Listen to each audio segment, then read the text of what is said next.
Alright guys, welcome back to another video. I am Insane Nicholas and we're going to be doing something a bit different today. Most of you know that my content is theme park related, like visiting theme park events, ride openings.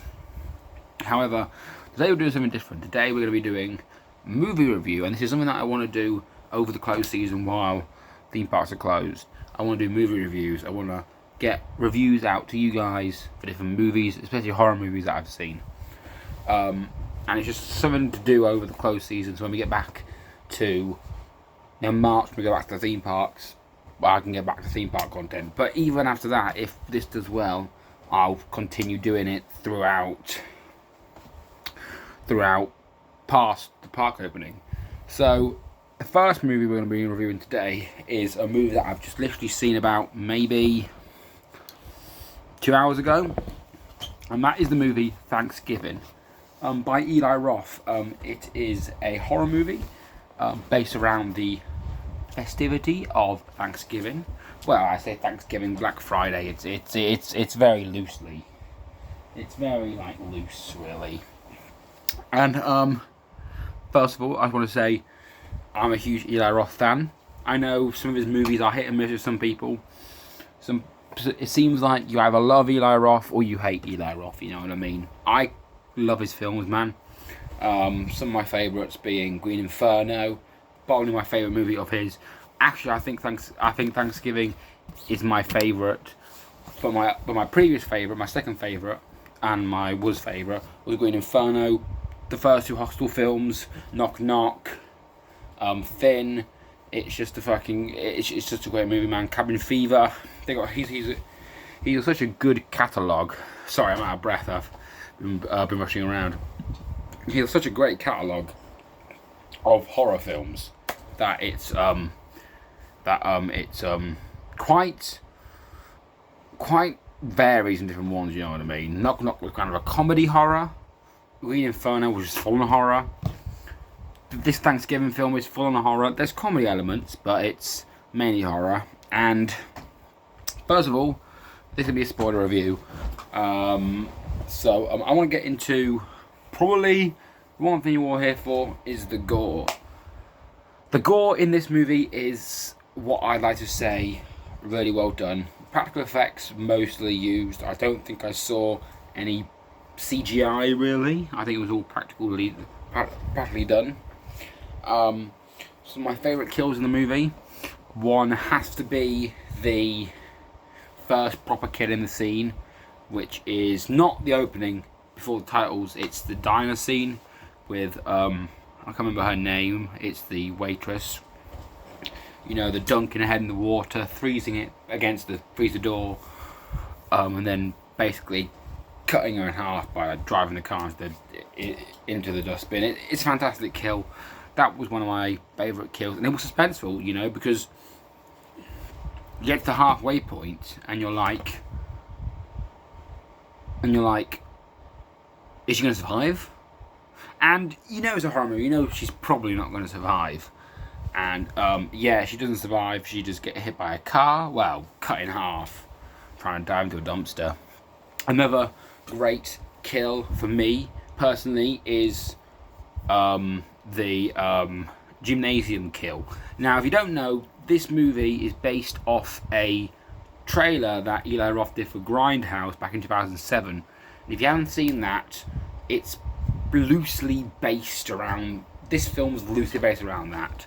And in that little trailer, there's a kill where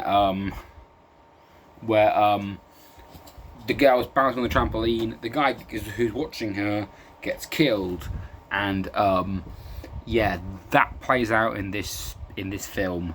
Not as gory for the first part, because in the first part of that thing, the guy gets stabbed and stuff, but in this one, the guy gets his neck snapped. But it's a fucking cool effect, man. I mean, his head full on does a 180 and flips on itself, and you do see that full on neck twisted and everything. And then the girl bounces on the trampoline, proceeds to jump up and down, and the killer is actually poking a knife through the trampoline. And so she jumps and lands on her ass, and she gets a knife off her ass, and then a knife in her back, and then through the thing, man. It's fucking great. Such a great kill. Another one is the Christmas turkey kill, where the mother of the family gets basically cooked alive in this big industrial oven by the killer, and it's, I wouldn't say gory, but it is a bit gross because you see her skin melting and stuff, and it's just, that's another great one. Also, I'd say the mallet kill with what's his name, not Ryan, Evan, get his head smashed in. Also, probably the standout kill for me is the grinder kill, where I can't remember her name. She moved to Florida, and she gets stabbed in both her ears, so she can't like hear anything. And then her friends arrive, but she gets pushed into this grinder, and it just fucking cuts her up, man. It's so gory. Insides hanging out and everything. It's fucking great. And also, let's talk about the opening. Wow, is that such a great opening, man? You know, you really feel tense. You know, they got the Black Friday. They got this huge crowd of people trying to just fucking ram into the store. And so security.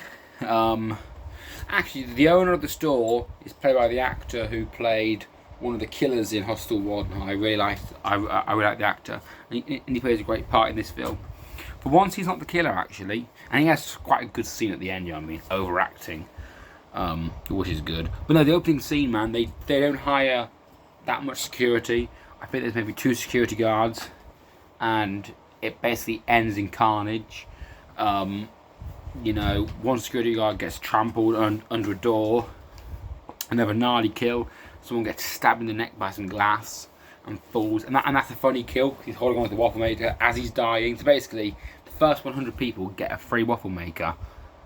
And he's grabbing onto it, and then someone steals it. It's quite funny. And the best kill in that scene is the mother who's crawling on the floor, and she just gets a fucking trolley, like a shopping cart, rammed into her head. Splits her head open, you see brain and everything. It's fucking great. Then it's just cop shoots, opening title card. Now let's finally talk about the ending. And the ending is, to me, it could have been better, to be honest with you. Really what it was about is it goes on for a bit too long. But I've got to say, the actors do a phenomenal job. Addison Rae is in this movie, and she does a fucking good job in that, even though she's a TikToker. But dude, the dad, Tony, he plays up fucking great. Like, when he sees his wife, that's been cooked, and is just like fucking in the shape of a turkey, he vomits through his gag, and it's just fucking, and then he's nearly forced to eat his wife. I thought they could have pushed that a bit more. I thought they could have had him eating his wife, a bit more of that gory stuff, because you get to that point, and then they escape, and then it's a fucking chase scene. And I think the ending dragged on too much, you know what I mean? Because you think you found out the killer, and I didn't get the twist until they revealed the twist, and I was like, oh wow, I didn't see that coming. But then they kind of Halloween to it, and just fucking extend the ending like 15 minutes too long, you know what I mean? You know, once they find out that it is the actual sheriff, they literally end up sitting.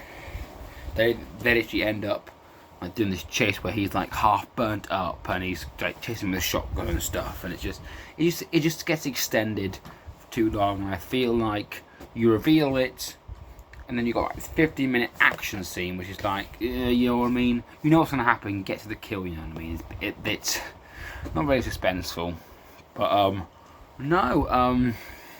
Other than that, I think that's gonna be it for the review. I would give this movie a solid 7.5 out of 10, 8 out of 10.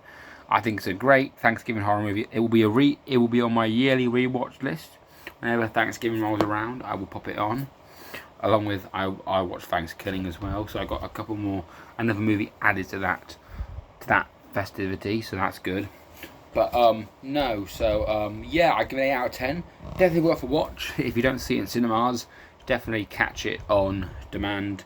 And yeah, it's such a great movie. And if a classic, I think it's another classic by Eli Roth, and maybe we might get a Thanksgiving too. You never know. I've been Insane Icarus. I hope you have a fantastic day today, and I will catch you on the flip side. Take care. And also, if you do like these movie reviews, please let me know in the comments, because I would love to do more. And yeah, thank you very much. Take care. See ya.